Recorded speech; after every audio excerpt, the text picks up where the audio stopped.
Hinihimok ng ilang kongresista ang Independent Commission for Infrastructure na isa publiko ang kanilang mga pagdinig kaugnay sa flood control projects at iba pang proyekto ng gobyerno. Pero ayon sa ICI, mananatili itong pribado. Kung bakit, alamin sa balitang hatid ni Bam Alegre. Mapasenado o Kongreso, bawat soundbite at eksena sa mga pagdinig kaugnay ng flood control projects nasusundan ng publiko. May public at media access kasi sa mga ito sa pamamagitan ng live TV coverage at live streaming online. Bagong binge-watching habit nga raw hirit ng ilang netizens. Tunay naman kasi ang issue, malapit sa sikmuran ng mga ordinaryong Pilipino.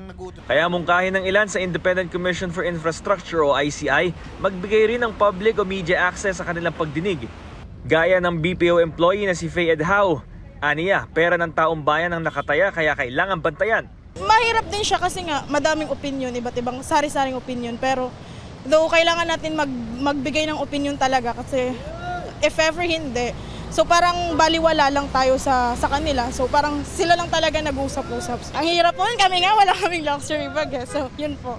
Si Cyrus Cotton na gusto niya rin makitang responsable ang paggamit dito. Transparency. Yun.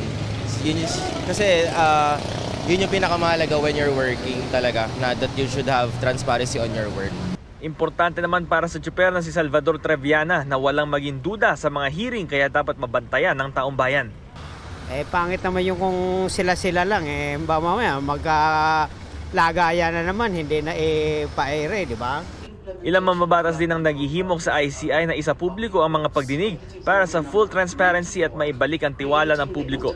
Ayon naman kay Brian Keith Hosaka, Executive Director at tagapagsalita ng ICI, hindi nila ila-livestream ang mga hearing ng komisyon para maiwasan daw ang trial by publicity at hindi aniya magamit sa pamumulitika.